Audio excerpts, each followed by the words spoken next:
কিন্তু যেখান থেকে এগুলো উদ্ধার করা হয়েছে এ সমস্ত মজুতকারী বা কালোবাজারি অথবা অনলাইনে তেল কালোবাজারের যে চক্র এ বিষয়ে যদি কথা বলতে চাই, একটা ভালো অ্যাটমসফিয়ার বজায় রাখার জন্য আমরা কেউ কোনো রাজনৈতিক দলের কথা বলবো না। কারণ কালোবাজারির পরিচয় কালোবাজারি, দুষ্কৃতিকারীর পরিচয় দুষ্কৃতিকারী। যদি অতীতের মতো আমরা আগের কালচারে ফেরত যাই, যে আপনার রাজনৈতিক দলের এই কর্মী করেছে, বিরোধী দলের এটা করেছে, অমুক এটা করেছে, সেই কালচার তো আমি যেতে চাই না মাননীয় স্পিকার। সুতরাং আমরা এখানে দোষারোপের কোনো রাজনীতি দেখছি না। ধন্যবাদ জানাই মাননীয় বিরোধী দলের নেতাকে যে আপনি আলাপ আলোচনা করতে চেয়েছেন সরকারি দল বিরোধী দল মিলে, যদি কোনো রকমের সংকট হয়, এবং সেই ক্ষেত্রে জাতীয় ভিত্তিতে জাতীয় ইস্যুতে সবসময় আমরা এক থাকব।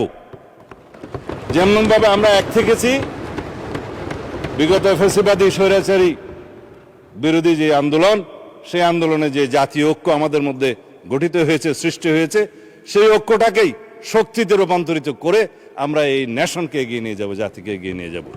সেখানে আমরা একমত। এই ইস্যুগুলো সাধারণত এইভাবে জাতীয় সংসদে আলোচনা কখনো আগে হয়নি মাননীয় স্পিকার। আমার অন্তত সংসদীয় রাজনীতির ইতিহাস আমি দেখেছি বিগত দিনে কোনো সেশনে একটা বা দুইটার বেশি মুলতবি প্রস্তাবও আলোচনা হয়নি। 68 বিধিতে খুব রেয়ার আলোচনা হয়েছে। কিন্তু আমরা এই জাতীয় সংসদের আলোচনাকে অর্থবহ করতে চাই। এই আলোচনাটাকে শুধুমাত্র আলোচনায় টকড আউট করে দিতে চাই না। এখান থেকে যদি কোনো সলিউশন বেরিয়ে আসে সেটা আমরা গ্রহণ করব এবং মন্ত্রণালয়ের সেটা আমরা এক্সিকিউট করব। মাননীয় প্রধানমন্ত্রীর কাছে আমরা নির্দেশনা চাইব, সেটা আমরা বাস্তবায়ন করব। আজকে মাননীয় প্রধানমন্ত্রীর এখানে আমাকে একটু প্রশংসা করতেই হয়।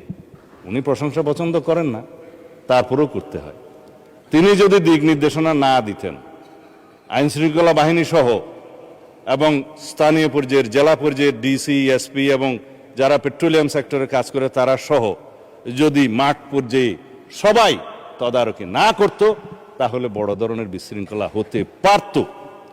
প্রত্যেকটা পেট্রোল পাম্পে, প্রত্যেকটা ডিপোতে ডেইলি ভিত্তিতে রুটিন করে সেখানে তদারকি করা হয়েছে, সেখানে সমস্ত ডাটা সংরক্ষণ করা হয়েছে এবং সকাল বিকাল সেখানে মনিটরিং করা হয়েছে কোনো রকম অনিয়ম হচ্ছে কিনা।